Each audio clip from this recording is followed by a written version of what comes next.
There have been a lot of movies that have come out this year. Some of them have been pretty stinky. But that being said, there have also been just a plethora of gold mine movies, of just movies that blew my mind, that allowed me to escape for a few hours, truly, and that honestly I just was super impressed by in terms of the craft of cinema and filmmaking. Although I need to watch a few more before I think I can do my worst films of 2024, this is my best films of 2024, and I just want to say there have actually been so many movies this year. I'm going to be doing a little extended cut where I'm going to talk about a few more for my members, so if you folks like that idea, you can check out the memberships and that'll be going up shortly. But for now, let's talk about some of my tops. So for the tippity top, we are gonna start kind of at like, I think I'm just gonna do my top 5 because I feel like that'll be long enough for me to gush about movies. Now I feel like this is gonna be surprising to a lot of people when I'm gonna pick at kind of the bottom of the best. Keep in mind, this is still a film that I think is the best, and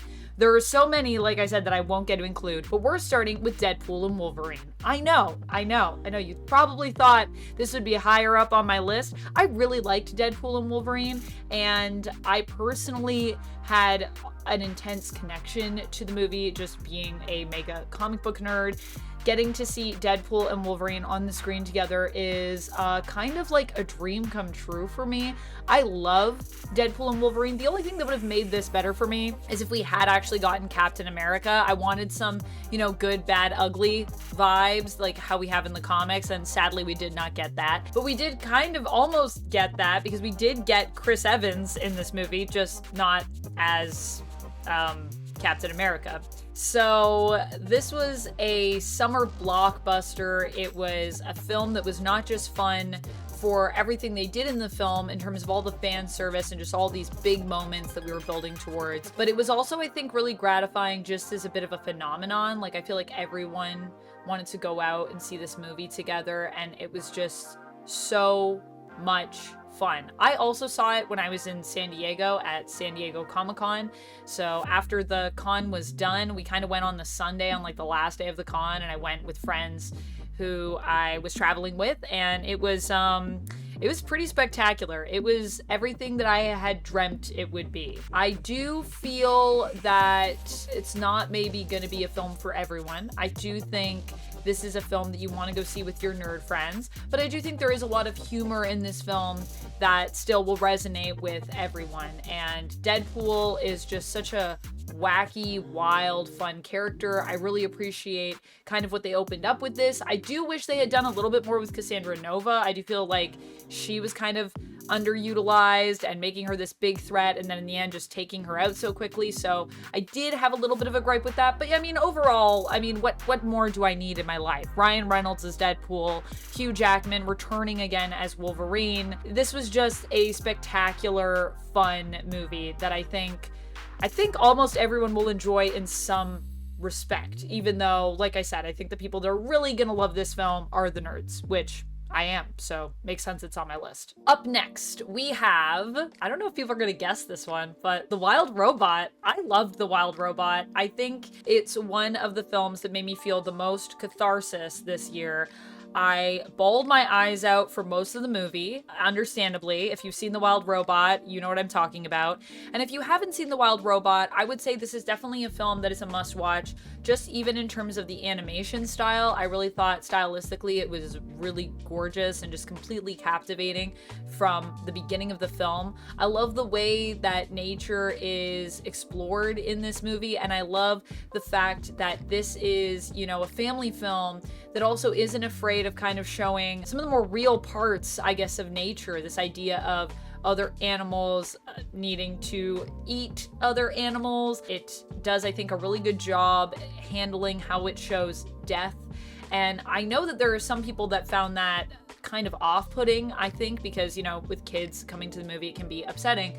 But I think this is exactly the type of film that we need for younger audiences, just because I think it approaches the subject matter of death in a way that is very real, but doesn't do it, just like whatever, like death and shock factor. It's more done to help us understand the gravity of some situations and to really make the stakes hit. I mean, you will be at times on the edge of your seat, and you will be feeling for these characters, even though these characters are literally animals and like a robot. The fact that we can connect so well with a robot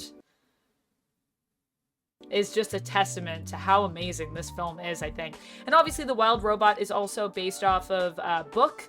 I think it's a series of books. I haven't read them, but I'm kind of tempted even to go and read them, just because although it's, you know, young adult YA literature, I personally like a good YA book, and this film was just that good. So hopefully there will be more. If this is a series, I think it's a series, and I can't wait to see where it goes and who comes back. The voice acting in Wild Robot is like beyond good. Like, it's beyond good. You're gonna love it. Lupita Nyong'o and Pedro Pascal just crushed it. And Kit Connor as Bright Bill. Man, I can't wait to see what Kit Connor does next, honestly. In my number 3 spot, we have a film probably many of you haven't even seen, I think. The Fall Guy. I saw this earlier in the year, and it just stuck with me. I just think The Fall Guy is kind of a perfect film for me. It just has everything that I want.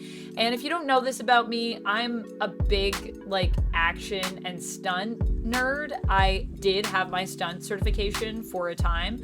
Just basic stunts, not anything too crazy, but I just love stunt work, and I just think it's such an art form, and it's very rarely acknowledged in the industry just how amazing it is, what people can do with their bodies, and what kind of stories that they can convey with action sequences and action scenes and fight choreo. And this is a film that does all of that, like, just pitch perfect. I said when I saw it that if this film did not get acknowledged by the Academy, it was such a snub to stunt performers, and I'm gonna stand by that. I do feel like stunt performers just don't get enough love or acknowledgements in the industry, and this film, if you like stunts, you were gonna love it. But it also isn't just that. Like, everything is great in this. I really enjoyed the script. I really enjoyed the acting. I didn't even know initially that this was based off of a TV series, but it is. And I feel like I also kind of want to go back and check out the TV series. If you like the TV series, I think you'll also really like this. And there also are some homages to that. I don't want to spoil it for anyone. But yeah, the stunts are also on like a completely different level. Some of the stuff they do in this is just insane. And Ryan Gosling and Emily Blunt in this, their chemistry is just fire, just straight fire. Seeing them on screen together is like magical. So hopefully we get more of that in the future because they're great. Coming in at my number 2 spot is Monkey Man. Monkey Man is another one that I feel like a lot of people are not going to have seen, and this might be kind of a hot take putting it so high up on my list, but let me explain why I feel it deserves this spot. So Monkey Man for me was a high octane experience the moment I got into the theater and the film pretty much started until like the end. It just really is like you're gonna be gripping the edges of your seat, you're gonna be like grinding your teeth. It just felt like an adrenaline rush for the whole film for me.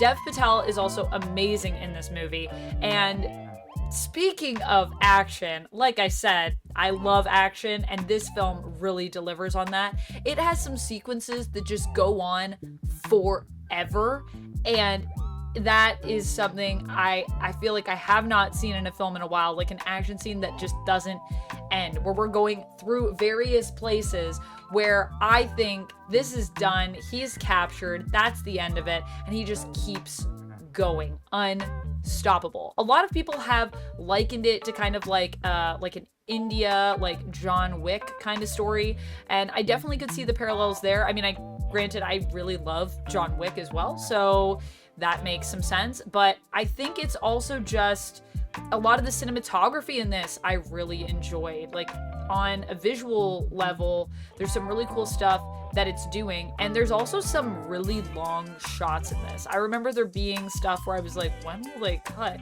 So it's not just that we're doing stunt sequences and fight choreo. We're also doing it without cutting, which means that you have like one shot to get it all right on the money. There are a few moments at the end where I feel like some of the fighting maybe like for some people felt a little bit more anticipatory. And what I mean is like when someone was in a fight, when Dev Patel was in the fight, he was more maybe waiting for certain people. Like there are some breaks, but for the most part, I feel like this action is very fast and doesn't really stop. So other than there being maybe a couple moments at the end where some other people brought up this complaint, and then I kind of went back and looked at it and I was like, I can kind of see that.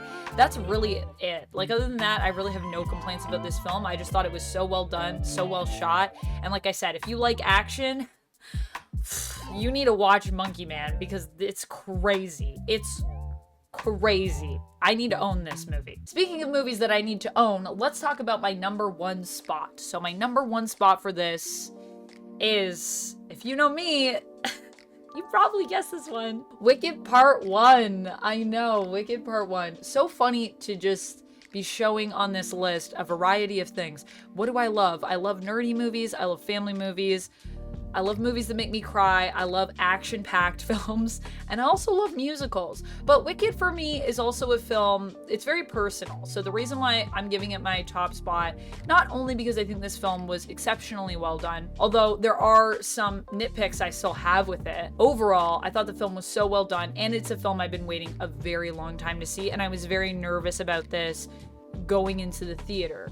I've been waiting a long time for this adaptation. If you don't know, Wicked is actually based off of a stage musical that is also called Wicked, which in turn is actually based off of a novel that is basically the life and times of the Wicked Witch of the West from The Wizard of Oz. It's not an L. Frank Baum novel. It is not that. It is by Gregory Maguire, and the whole concept of the novel is kind of this exploration of where evil comes from, how evil manifests, and how people become evil, and what quantifies or defines evil. How do we as a society figured that out, and using the Wicked Witch from The Wizard of Oz to kind of explore these ideas. Some people have said it's one of the most successful fanfics of all time. I would say it is on another level than most of the fanfictions I have read. Not to say that fanfiction can't also be good, because it can. I actually really don't like when people use fanfic as like an insult for something, because I've actually read some really great fanfics in my life, but I digress. It is a really great book if you like the idea of exploring sort of the philosophy of why people are evil, or what that's about, or what evil really means. It's also trying to get down to that nurture versus nature concept as well, kind of where, you know, we can learn to maybe be bad, or where maybe we're born into something. Do we like inherit this? Are we born wicked, or do we have wickedness thrust upon us? You know, the whole thing of Wicked.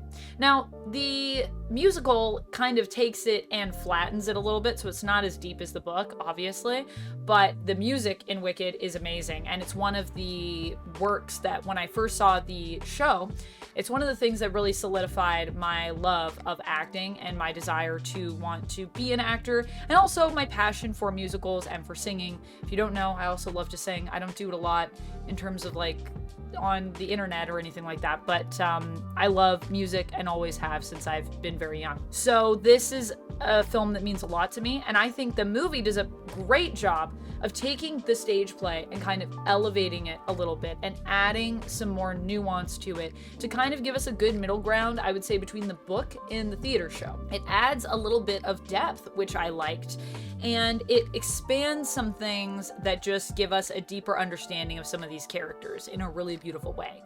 Cynthia Erivo does an amazing job. Ariana Grande does a phenomenal job.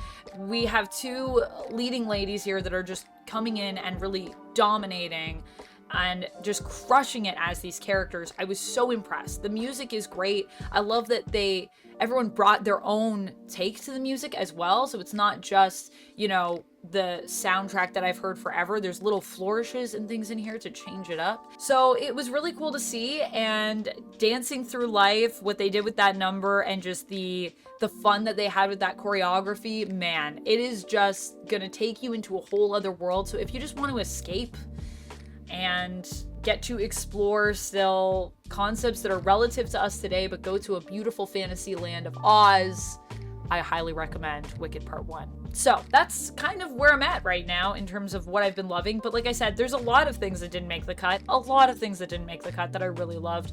So sorry to those films, but yeah, I can only pick so many. It's hard. It's hard. Stay tuned if you want to hear about some more films that I loved, one of which I've actually never even talked about on my channel. I saw it and I still wrote it down because I saw it this year, but I haven't even done any videos on it, so maybe I'll have to do that at some point. But I'll be talking about it in the members only extended cut. I'll see you there, and make sure you let me know down in the comments what are some of your favorite movies. If you also have not seen my reviews on these films, I do have some that are up, especially I think one that might amuse you is my Deadpool and Wolverine one, for those that maybe weren't around when that came out. If you're newer to the channel and you want to hear my thoughts fully on the film, I even recorded that one while I was traveling, so it was fun. And yeah, let me know your thoughts on films this year, what you've loved the most down in the comments, or maybe what you haven't loved the most. I'll see you in the next one, and until then, friends, stay nerdy. Bye!